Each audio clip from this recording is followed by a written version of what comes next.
रात लगभग अपनी गहराई की आखिरी छोर पर थी, लेकिन वो रात किसी भी आम रात जैसी नहीं थी। गांव के ऊपर कोहरे की एक मोटी चादर ऐसे छाई थी जैसे किसी अनदेखी शक्ति ने जानबूझकर सब कुछ ढक दिया हो।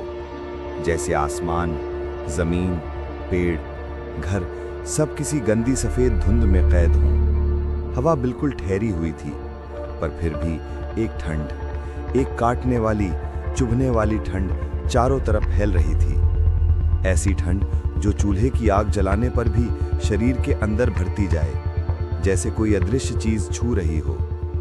मोहन काका अपने जले हुए लालटेन की तरफ घुटनों पर पड़े थे।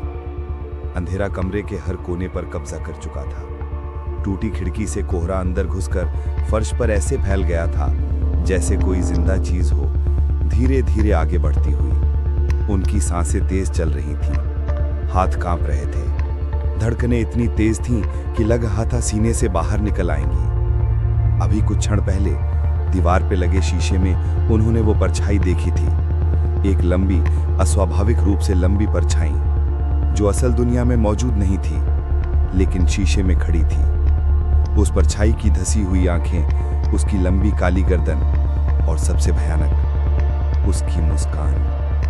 एक ऐसी मुस्कान जो किसी इंसान की नहीं हो सकती, ऐसी मुस्कान जो बताती थी कि वह चीज उन्हें देख रही है, काफी समय से देख रही है। मोहन काका के कानों में अभी तक वो आवाज गूंज रही थी, तुमने मुझे देखा है, अब तुम बच नहीं पाओगे।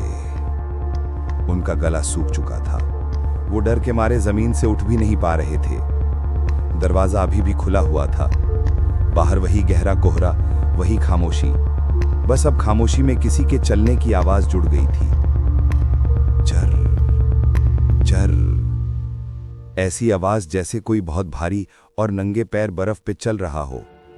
मोहन काका ने हिम्मत जुटाकर फर्श पर घिसटते हुए अपनी लाठी उठाने की कोशिश की, लेकिन उंगलियां इतनी शून्य थीं कि लाठी हाथ से फिसल गई। उन्होंने डरते हुए दरवाजे की तरफ देखा। कोहरा दरवाजे के चौखट पर एक जगह रुक गया था, मानो किसी अदृश्य शरीर को रास्ता देने के लिए अलग हो रहा हो। धीरे धीरे एक काला, लंबा आकार उभरने लगा।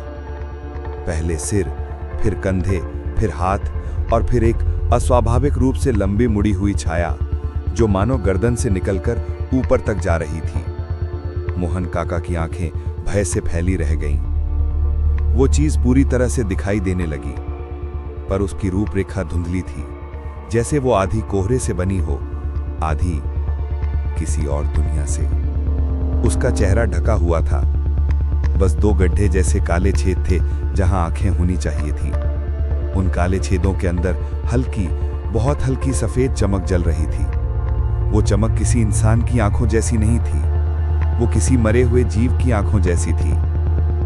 धीरे धीरे वो चीज कमरे में घुसी, बिना किसी आवाज के, बिना किसी सांस के।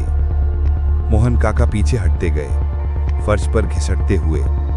उस चीज की परछाई दीवार पर फैलने लगी, पहले दीवार पर, फिर छत पर, फिर पूरे कमरे की चारों दीवारों पर, मानो वो जगह उसके लिए बहुत छोटी थी। वो कमरे के बीचों बीच रुक गई। कोहरा उसके चारों ओर घूम रहा था जैसे उसका सेवक हो। मोहन काका की आंखों से आंसू बहने लगे। उन्होंने भगवान का नाम लेने की कोशिश की, हे भगवान, लेकिन उनकी आवाज निकल ही ना पाई, जैसे किसी ने उनका गला दबा दिया हो।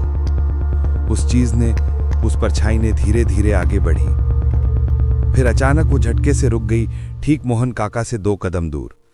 वो झुकी, उसका सिर मोहन काका के चेहरे के बिल्कुल पास आ गया, इतना पास कि काका उसकी बर्फ जैसी ठंडी सांस अपने गाल पर महसूस कर सकते थे।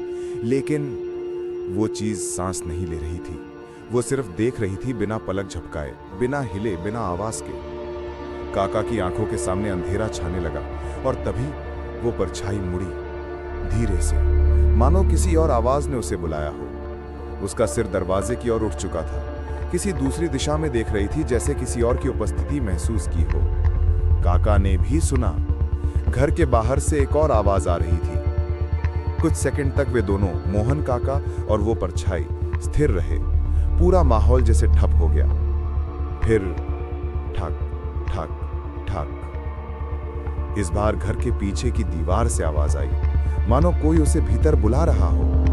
परछाई धीरे धीरे दीवार की तरफ बढ़ने लगी, मगर वो चल नहीं रही थी, बल्कि फिसल रही थी, मानो वो हवा पर तैर रही हो।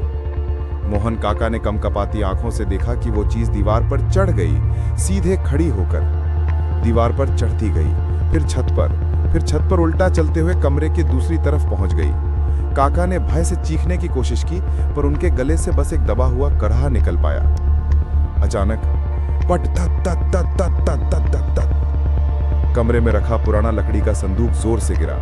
संदूक के गिरते ही घर की टूटी खिड़की से हवा का एक तेज झोंका अंदर आया और कमरे में फैला कोहरा इस तरह हिलने लगा जैसे कोई अदृश्य शक्ति उसमें दौड़ रही हो। परछाई रुक गई। वो अपनी जगह से मुड़ी और धीरे धीरे काका की ओर फिर से झुकने लगी। मोहन काका की सांसें रुकने लगीं। उनकी आंखें आधी बंद हो चुकी थीं। उन्होंने अंतिम बार देखने की कोशिश की और तभी कोई बाहर से जोर जोर से चिल्लाया, मोहनदा, दरवाजा खोलो। क्या हुआ अंदर? आवाज क्यों आ रही है? ये स्वर गांव के 2 लड़कों का था, शंभू और किशोर, जो रोज रात को पहरा देते थे। परछाई ने अपने सिर को तेजी से उस आवाज की दिशा में घुमाया। उसके कंधे अनैसर्गिक रूप से मुड़ गए, मानो उसकी हड्डियां किसी इंसान की ना हो। उसकी चमकती आंखें और तेज हो गईं। मोहन काका को लगा कि अब सब खत्म है। वो परछाई अचानक दरवाजे की ओर झटके से बढ़ी, इतनी तेज कि उसकी चाल आंखों से दिखाई भी नहीं दी। शंभू और किशोर ने सिर्फ एक चीज देखी, दरवाजे के पीछे से कोहरा फटकर बाहर निकला, जैसे कोई भारी चीज तेजी से बाहर आई हो। दोनों लड़के डरकर पीछे गिर पड़े। मोहन काका ने मौका देखा और जमीन से रेंगते हुए दीवार के सहारे उठने की कोशिश की, लेकिन उनका पैर किसी ठंडी गीली चीज से टकराया। उन्होंने देखा वो कोहरा उनके पैर पर चढ़ रहा था, जैसे किसी जीव ने पकड़ लिया हो। और फिर कमरे से एक लंबी खुरदुरी चीख गूंजी, इतनी डरावनी कि घर की दीवारें तक कांपने लगी।